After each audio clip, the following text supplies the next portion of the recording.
I'm Sam Ridgewell, and I'm the founder of Empower Development. Some of you recognise your name, so I know you've found us before. Others might not have, but we're really here to help you with your career development across insurance. And specifically, topic today is going to be around CII. So we do that through CII support as well as career development support. So today we're looking at motivation and memory increasing. What will be quite useful is just to find out where you guys are in your CII journey.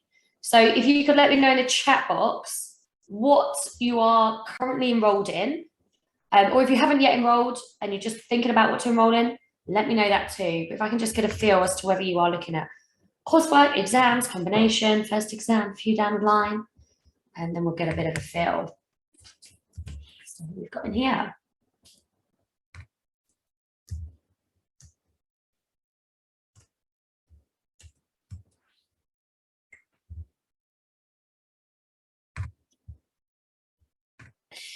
Okay, so just started IF2, CII 1 exam booked. Kelly, does that mean IF1?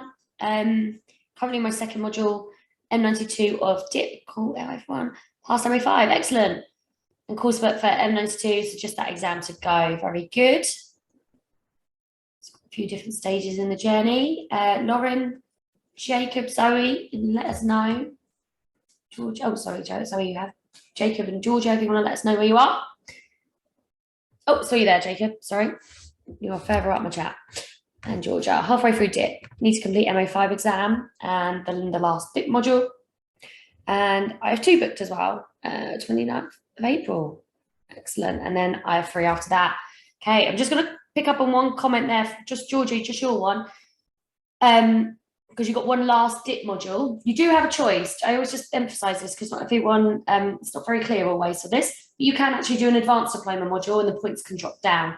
So if you do feel like you want to do coursework instead of an exam for that last module, you can do an advanced diploma one. Those points will add towards your diploma. Cool, thinking of 960 or 820, yeah. Both of those are one of the compulsory options as well, so it'd help you when you get towards advanced diploma. Just depends whether or not you want to break from the exams at the moment. At some point, you will get bored of the coursework if you do too many modules as well, but you just got to balance that in your journey. All right, so it sounds like a few of you got your exam booked, a few of you just enrolled, so we've got a bit of a mixture going on. When it comes to CII, there are 2 challenges. One is passing, completing, understanding the coursework and actually being able to understand what they're looking for with you. But the other is actually just the mind game of doing it. And one of the reasons I think CII is acknowledged and respected is because it is effort. You do have to put the effort in.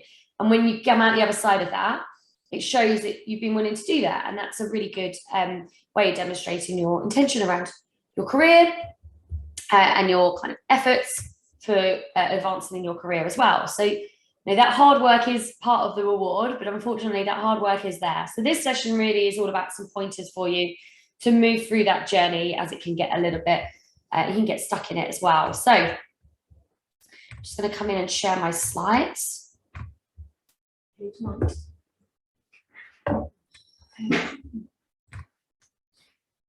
All right, so you're going to come in. Let me change. There we go. All right. So we're going to come in, having a look at increasing your memory and your motivation. Emma's with me here as well today. Some of you might have met Emma on these webinars before. She'll be in the chat box. If anyone's got any questions, feel free to chuck them in there. Whether it's to do with the topic or just aside from that on the CII, you can speak to Emma in there as well. All right. So the first thing, just want to focus on, is booking your exam. So brilliant. I think who was it? Jacob, you shared your exam date. A couple of you seem to have it booked. There is nothing more motivating than a deadline. Okay, so the CII will give you really long enrollment periods, and they do that for your help, to make things easier for you, in the sense of lead up time, holidays, other things to go wrong, sickness unexpected. At the end of the day, if you get your book and you've got 6 months or even 12 months before you have to submit anything, there's no urgency that goes alongside that book.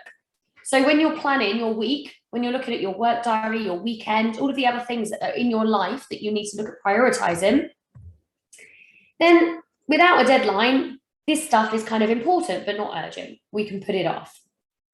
So the very first thing I'd like you to do today, before we go into any more slides, if you do not have your exam booked, I want you to commit to yourself, and ideally put it in the chat, a week that you are going to set as your deadline to sit this exam.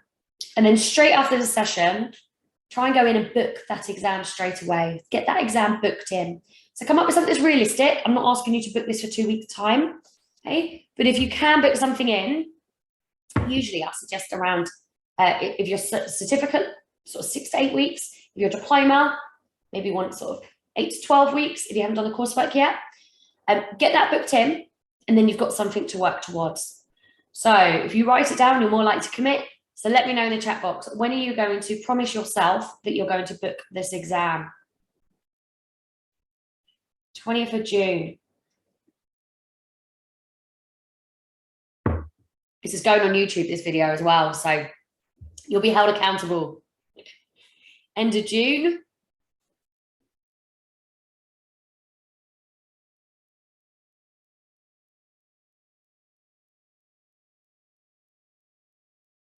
Just wait for one more date.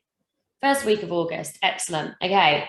So please, after this session, book that date. Just get in and book it. And then you've got something to work towards. If you delay booking it, you're going to delay the revision. So number one priority before we get into any of the other stuff. Now, when you get your book, when you are enrolled, and I think for most of you, you've done an ACII exam before. One of you, it's your first one. So you'll know what this is like. This is the same for every module. The book comes through and you're like, oh, wow, okay, where do I start? Because it's just massive. And it feels like a huge amount of content for you to absorb. There's a brilliant phrase I like when we look at things like this. Anyone know this? It's quite American, so it might not be something you've come across. Does anyone know how you eat an elephant? So if someone told you had to eat an entire elephant, how would you do it? Excellent. Little bit at a time. Yeah, one bite at a time. So you've got a massive thing to do here. You've got a big book, got a load of coursework, a load of revision. If you look at all of that and put on your to-do list, revise, that's just too big a thing to look at. So what we want to do is break it down. We want to break it down into realistic steps and articulate those steps so you know what they are and you know when you've achieved them. So we recommend this funnel. So going through step by step. So the first thing is the textbook. Okay, so ideally you want to read through that textbook at least once. Okay, because the textbook will package everything up in an introductory kind of level, get you through it all. The first time you read it, it might not all make sense. That's absolutely fine. That's what the other steps are for. And I'm going to go through this assuming that you're not on our online course. Okay, so this assumes that you haven't got the online course, you're doing it all yourself. So you'll go through the textbook first time. Then you want to make notes. So you want to condense the textbook. But also by making notes, you have to use your own words. And if you understand something, you can talk about it. So the process of putting it into your own words means you are understanding the concept. So writing notes is a really worthwhile exercise. Then we have revision cards. So revision cards are something you can make yourself. They are also something that we do on giveaways all the time. We've got a whole bunch of new ones coming up, actually, including IF2. So keep an eye on our Instagram and you'll see those come up. We'll do giveaways on all of them. We do actually already have them for IF3 and MO5. Just looking through these. M92, I think we've got a handful left of. So if you do just drop us an email in the next kind of couple of hours, we'll send you out a free pack if you're on here live. Okay, so revision card is something you want to write for yourself because this is testing your knowledge and this is reciting it. So this is where we start breaking it down into very specific content because it's all multiple choice. All of your questions, regardless of the module, you all do multiple choice. And multiple choice tends to, the majority of the questions, be testing you on knowing that if we say this, what do we mean? Or if we're talking about this, how are we defining it? So back to front, your revision cards will actually quite often be the type of thing that you're going to get questions on. So you'll see quite a clear link between the revision cards that we give you, but also the revision cards you write.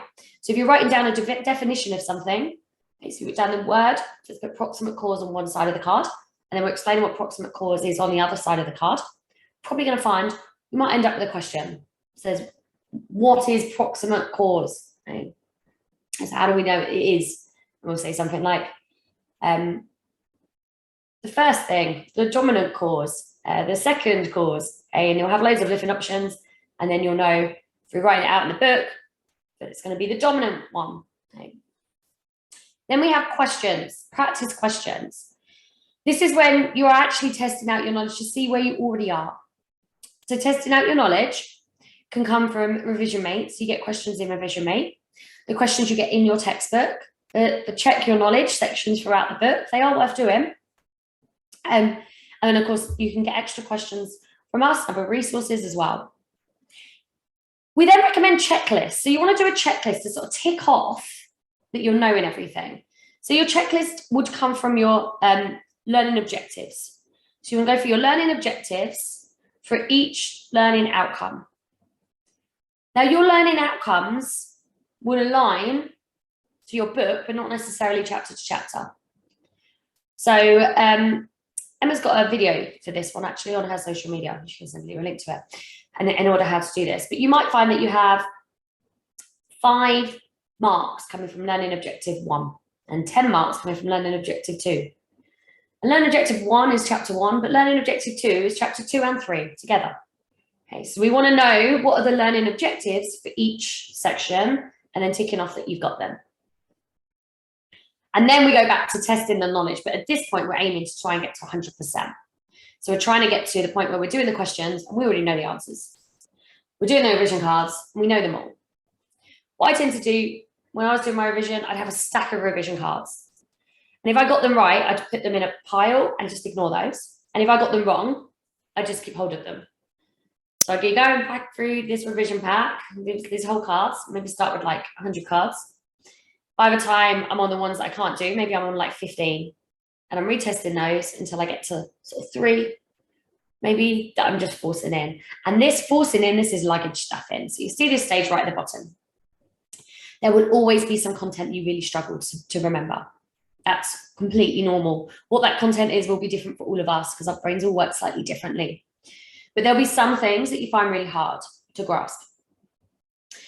And luggage stuffing is essentially that stage right at the end, just before your exam. So you're sort of an hour before the exam and you're just forcing it in over and over and over again. Okay. So it's in there in your short-term memory.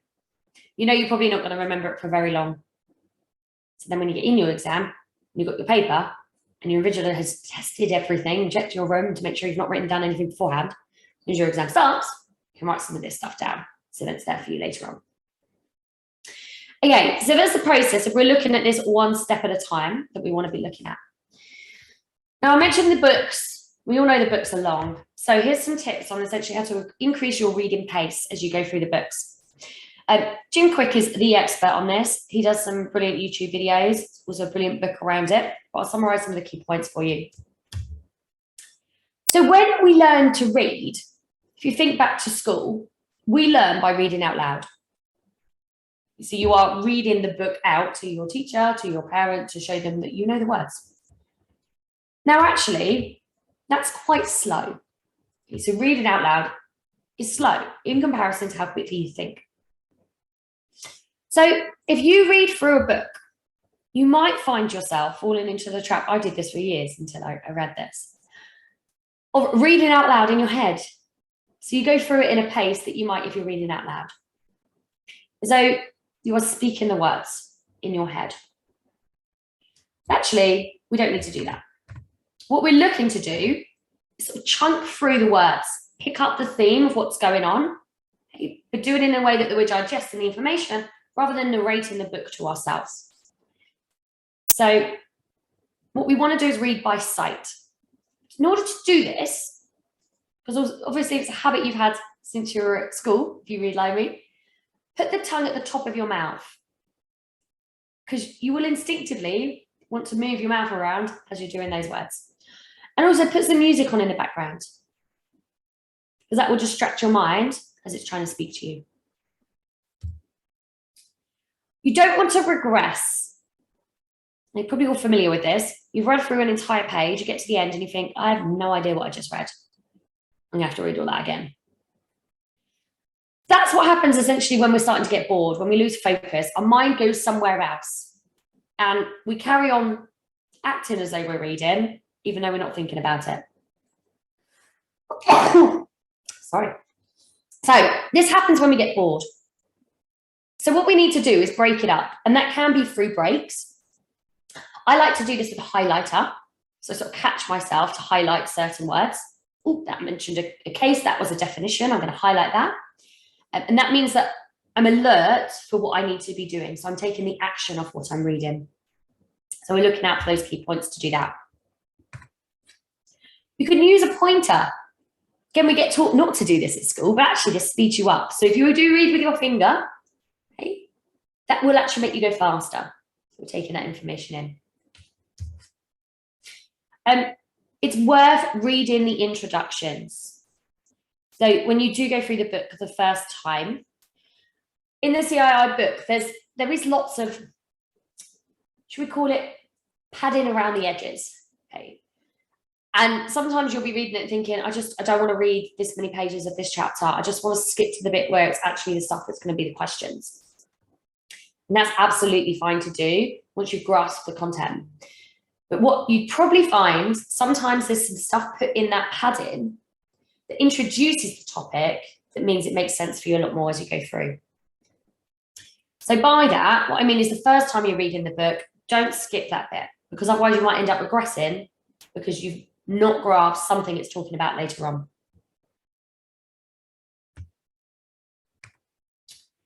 You want to remove any distractions. So what's the main distraction? Let's be honest. Who's got their phone in front of them right now? Whose phone is facing upwards? Who's had a notification go off in the last 20 minutes and had a look at it? Okay. Your brain does not cope well with distraction. We are very good at multitasking now, or so we say. We are very used to multitasking now. But actually, there's not much research. In fact, there's research that shows us that we are no good at multitasking. What we are good at is flipping between one task to another, not doing two things at once.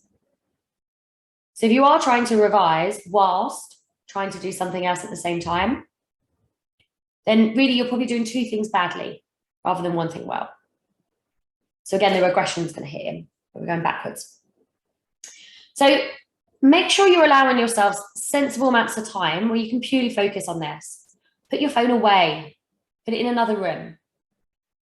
So there's nothing that can give you the excuse. Because let's be honest, we want the excuse. We want the distraction. We welcome the distraction. I mean, we're 5 pages into a chapter we don't really enjoy. And all of a sudden, your Instagram's going off. What are you going to do? Read page 6 or have a look at your Instagram?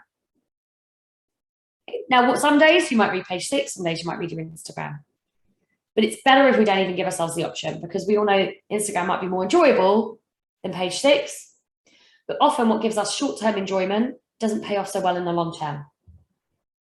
So the long-term benefits will be better if we put that phone away.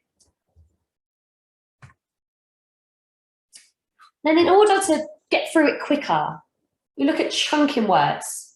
So rather than read things through individual words and sentences, look at them as though 3-5 words at a time. So you're just pulling chunks of the book in as you're going through. Does anyone do this? Because there's always people, at the scale of the people we've got in the room, there will be some very fast readers in this room that probably do some of these things already. And then there'll be other people like me who didn't realise there was a technique to reading faster and thought it was just because people had more practice. But this is the technique. So let us know if we've got any speed readers in the room. Okay, so let's look at this with motivation. There are 4 things that motivate us as human beings. There are 4 main drivers that we have. Broken down each of them and made it relatable to what we've got going on here with CII, but these come in all aspects of your life. So, drive to acquire. The drive to acquire is essentially you're going to do something because you're going to get something from it. Whenever we're looking at doing something, there has to be something in it for you. If you watch that episode of Friends, where we're talking about the fact that there's no such thing as a selfless good deed. It's Jerry and Phoebe in that one talking about it. And And essentially, when you're doing a good deed, you're still doing it because you feel good. It gives you a good feeling. Even if no one knows that you've done it, you still feel good. That's why you're doing it. You need to get something back for you to feel like it's worth doing. So drive to acquire is essentially that thing that we're getting. Okay, so status or physical goods. So examples here for CII, this would be the actual certification. Like you're doing this to get a professional qualification. It's quite a tangible thing that you know you're working towards with it. But again, that's a long-term goal. So sometimes we need some shorter goals. So you might get some recognition every time you pass an exam. You might have a team that take you out for lunch when you hit certain milestones. Or you might know that you've got certain career advancement and you need to get this done to get there. But on a day-to-day, this can be as simple as ticking things off on your to-do list. Get a little kick of excitement when we tick something off on a to-do list because we've done it. It's our drive to acquire. Tick, I have got that. So if you set yourself the goal, and we link this right back to the funneling. So today I am going to read 6 pages and I'm going to make 8 revision cards as I go through that.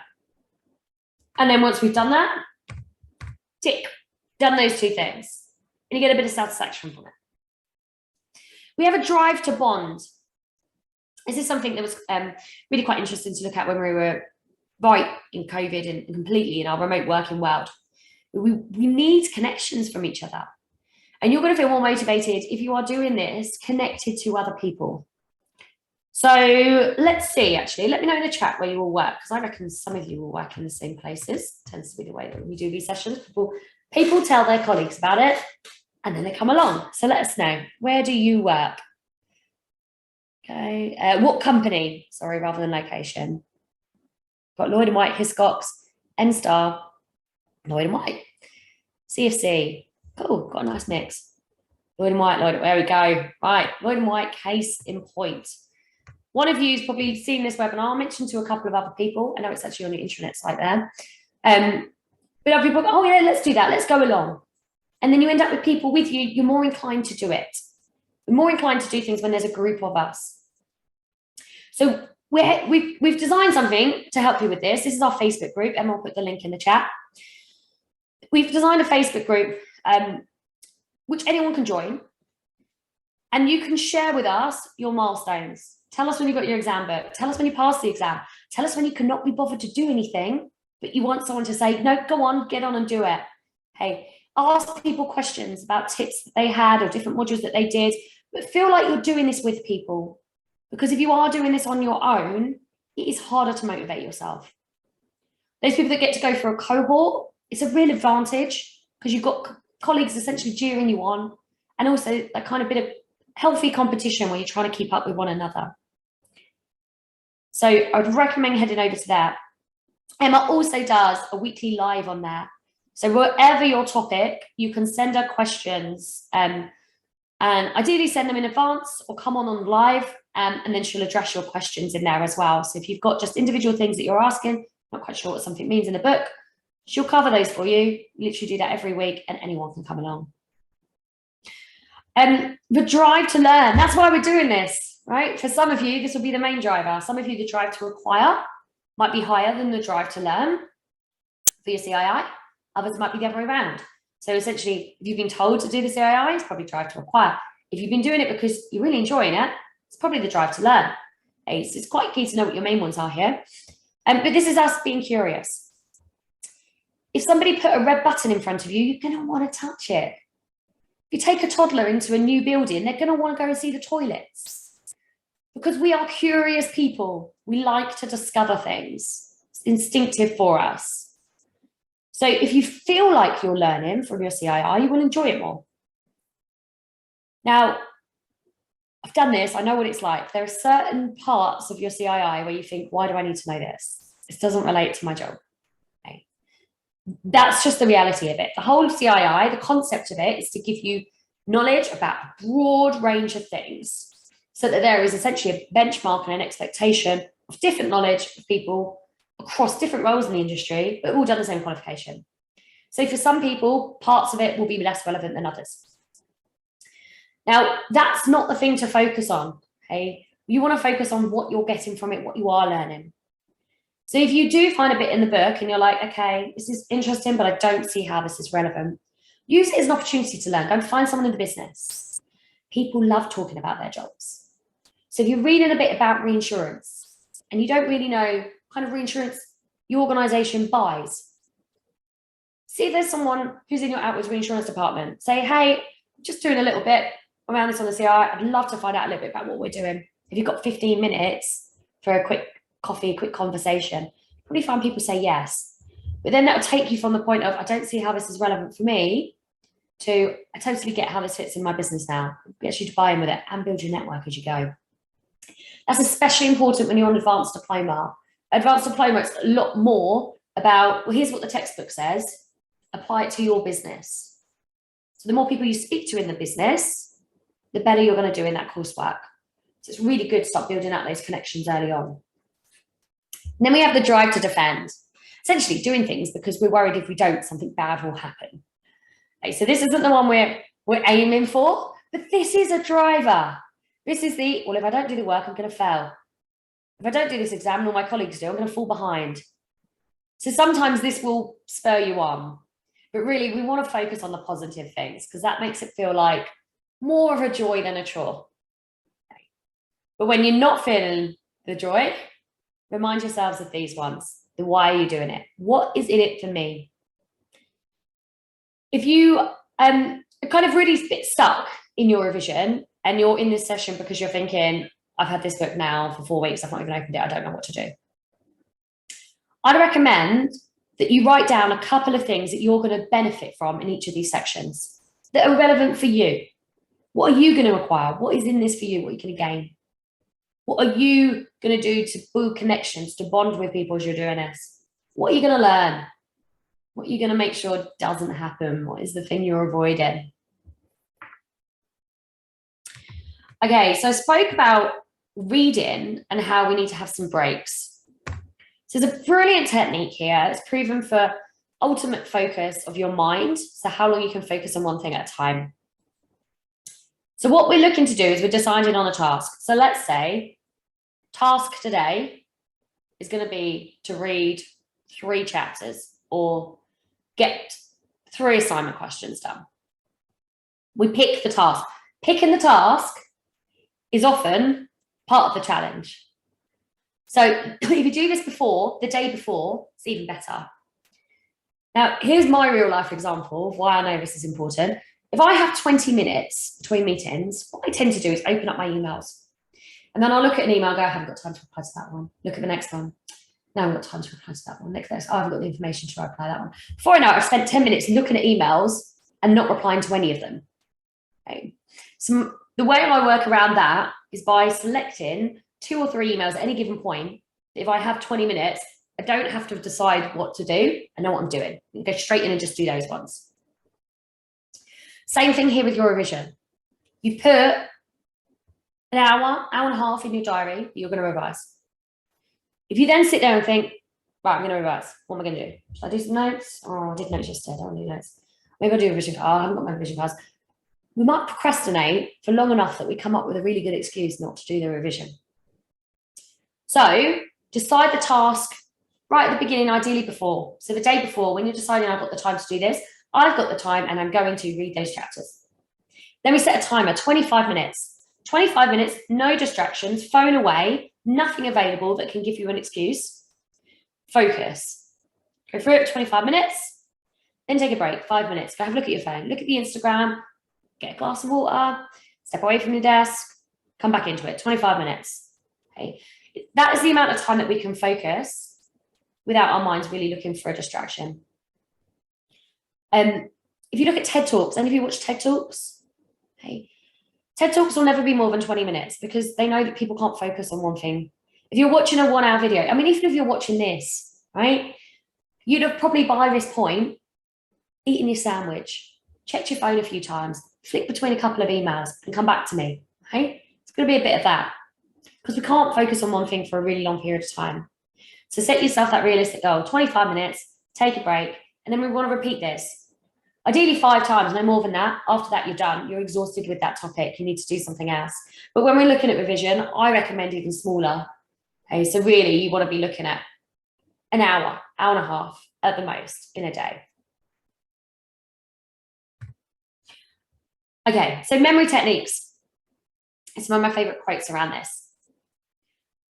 Whether you think you can or you think you can't, you're right. When you're preparing for an exam, you'll have a mindset of whether or not you think you can pass. That's going to influence whether or not you pass. If you go into the exam convinced you've already failed, you've got a disadvantage because you're going to be second guessing everything. You're going to be looking for the questions to catch you out when they're not. You're going to be doubting your knowledge, changing your answers when they were right. If you go in pretty sure you've got this, doing your practice papers, passing those, yep, I'm ready, I've done all I can do, you're going to give yourself a much better chance because that voice in your head will be on your side. So watch your self-talk. What is the voice going on in your head? You become like the 5 people you spend the most time with. Choose carefully. I love this one. When we look at teenagers, parents have a really strong opinion over who you're meant to be friends with. And the reason for that is because they know people can be a good influence or a bad influence on you. This carries on when you grow up. It's just that your parents aren't going to have a say. It's your choice now. You will have come across people who are studying for their exams who are brilliant at cheering you on. Yeah, that one is a bit tough, but it's totally okay. These are the things you need to do. You're going to get there. It's fine. Okay. And you're going to come across other people that go, oh, it's a complete waste of time. I won't bother. Don't know why you're doing it. Or you don't need to revise until the day before. If you're surrounded by people that are telling you positive or negative things, your benchmark's going to be influenced. So let's just look at this in terms of healthy eating. This is an example I'm sure we can all relate to. When you are in the office, if all the people around you are getting some really unhealthy lunch that day, you're more likely to be tempted to get a really unhealthy lunch that day. But if they're all getting salads, you're going to think, oh, I can't really come in with my double Big Mac and chips or whatever it might be that you've planned that day because everybody else is eating healthy around you. It has an influence. When this is happening with you day to day, the impact of that is significant. So you want to make sure day to day you're surrounded by good, positive people, people who you want to be more like, because you will be more like them if you spend more time with them. And the opposite is true. So find a positive peer group. That's the other thing we hope we can help you with in the Facebook group. It's all positive talk in that. You're allowed to have bad days, but you'll get a positive response on your bad days. Clear desk, clear mind. Now, this is a fun one because how many people have cleared their desk? Anyone cleared their desk as a way of procrastinating from doing your revision? Absolutely legitimate thing. Procrastination is brilliant. But if you do have a clear desk, you're going to have less distractions. It's much easier for you to focus on. So do allow yourself to do that occasionally. Just don't do it when your exam is 2 days away. Okay? Make sure you're in a habit of getting that clear desk ready for your revision. So create an environment you can focus in. I have different places I work for different things. So right now we're in the office, which is at the back of my house. We also sometimes work in the kitchen, the table there. Okay? And sometimes I work in London and I'll sit in a coffee shop. Okay? Depending on what I'm working on, there's a different environment for the different levels of focus. So if you are going through your notes and focusing, you probably want to sit at a table. If you're on our website watching our videos, you might want to sit on the sofa. You might want to be out for a walk. So what's the environment that's going to give you the best setup for what you're doing in that moment? The future depends on your dreams. So go to sleep. We need sleep. But also, when you go to sleep, it improves your memory. The things that you look at and study just before you're going to bed, they're going to be better, they're turned into long-term memories. So actually is some benefit for revising late at night. Okay. Different times of day, we have different energies. So about, I think it's about 15% of the population are what we call early risers, really early risers. Okay. And just over 15% are owls. So people who actually go to bed really late, but naturally want to wake up late. If there's no alarm set, you're going to be sleeping in for a while. About 2/3 of the population slot in the middle of that. So we quite often can feel pressured to kind of follow what everybody else is telling us is a good morning routine and a good routine for our revision. The truth is, we all have different needs. This is biological and also depends on your age. So teenagers want to sleep in for long periods of time. Absolutely normal at their age. If I can convince my 2-year-old or my 4-year-old to sleep in the morning, I would be so happy. But it's never going to happen because at their age, they want to be up at 5, 6 in the morning. As does my father-in-law, who's in his 70s, loves getting up super early. So different points in your life, you're going to have different energy at different times of day. And it's different for you individually to the other people around you. So just pay attention to this. When is your body telling you you've got the best focus? Work with it. And then relax. You deserve this. Quote from a very wise lady. You need to take some breaks. So you might be into meditating, yoga, walking, having a massage, whatever it might be for you, that you get a chance to just stop. Because otherwise you're going to be hamsters on a wheel. Hey, you have to step off that wheel to just stop and think about things.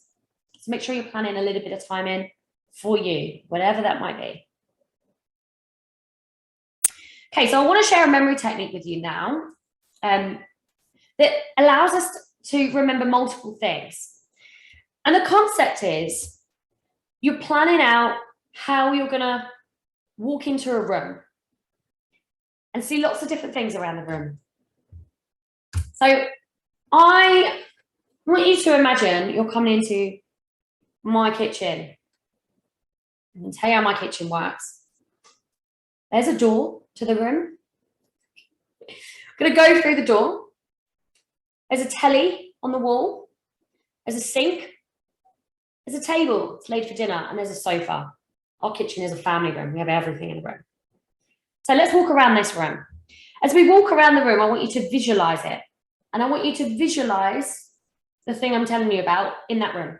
So we're walking through the door. This door has a post box. Bills are posted through this door. So it's associated to money. Then we have the sink. The water is crystal clear, incredibly pure, very clear water. We have the table.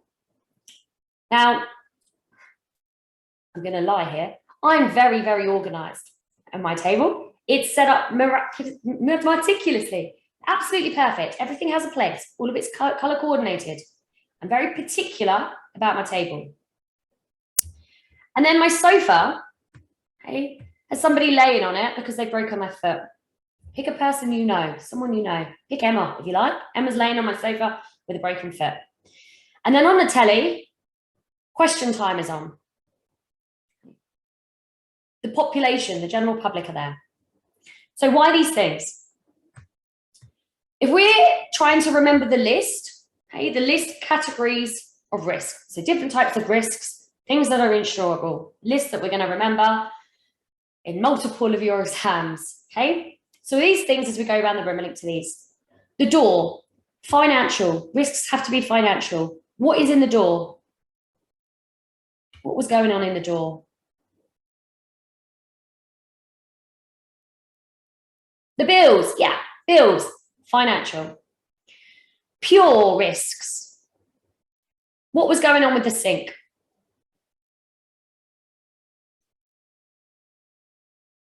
Crystal clear water, excellent. Particular risks. What was going on with the table?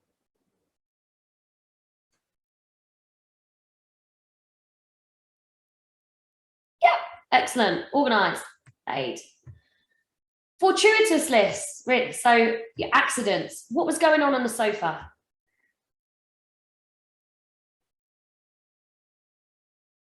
Yeah. Not against public policy. What was going on the telly?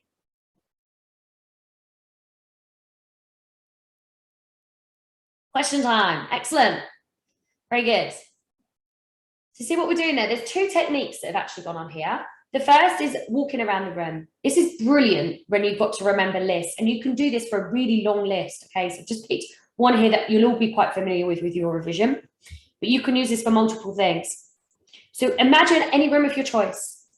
Okay, so you've got your house, you've got your office, you've got different places you go to.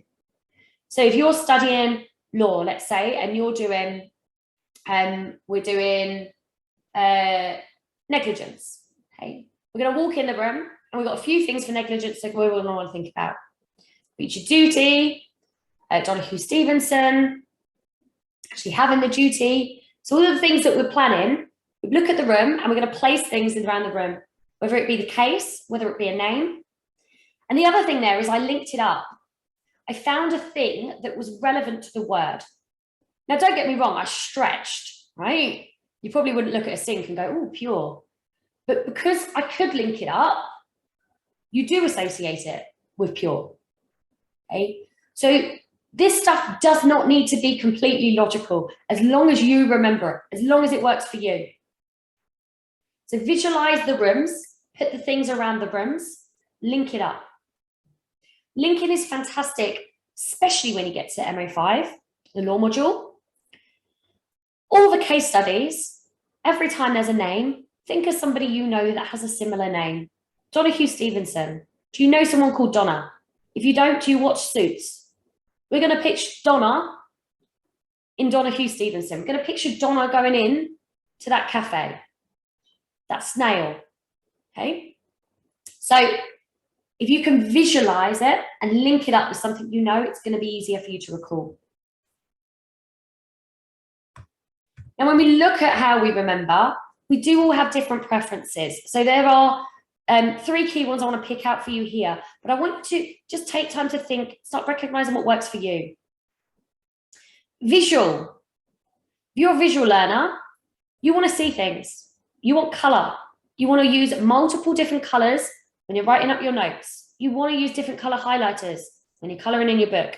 If you want some highlighters, send us a message or send you some free ones out. Or colorful highlighters, lovely packs. Writing things out so that you're rewording it. And then audio, listening. Whether that's listening to yourself or listening to us, listening the audio piece is absolutely going to help. So I just want to share with you how we build those in. I think a few of you are on the platform already. But on our platform, everybody can access chapter 1 for free. There is free content on every module that we have, which is about 38 modules. So we're pretty much there with them all. So even if you don't buy the product, please use the free stuff, especially for law, because chapter 1 is probably the hardest chapter to work through. Okay? If you find chapter 1 really tough and you think, is the whole book like this? No, it's not. Chapter 1's particularly tough. So you'll go through and you'll see each chapter, we break down the book into bite size. And you'll see this here, this is the things I'm talking about. Small sections, 4 minutes, 5 minutes. You can break it up, you can tick it off. Drive to acquire, tick, I've done that bit. Yes, I can move on. Okay. Save the date. Tell us when your exam is. Again, you don't have to buy the course from us to use this one. Tell us when your exam is. We'll be chasing you before your exam. We'll be making sure you're accountable and you're set up with what you need. But when we look at, this is always my favorite one, how we do that with visuals, you will see we do cafe in Paisley with her friend. Visuals of cases, visuals of the story, shopkeeper, which was a bowl of ice cream, which we'll narrate through in an opaque in a really simple way. Upon pouring the We'll do this for the content for every different module, so you'll get a whole range of different stuff. Came out. As well as your practice questions, testing yourself out, audio only, so if you want to listen while you're on a walk out for a run. And then a whole load of extra stuff. So webinars like this, they're all included in here, as well as 1 hour summaries of the entire book. And then just our personal thoughts on what you might really want to evidence and explain how the law works in practice. So it feels a little. So because you're on this for live, those of you that are on here live, we will give you free access to a module of choice for the weekend if you're not already set up. The only condition is you have to send us a message before 3 o'clock today, just so we know you are here today. So if you send us a message either in the chat now, you can message Emma, tell her what module you want and your email address, or you can send us an email. Emma will put the email address in the chat box. We'll get you set up today. You can have access to this till Monday, so you can make sure you can get through and you can do your whole course over the weekend. Okay, and then if you like it and you want to buy it, you can do it as many times as you want up until your actual exam. Okay. Any questions?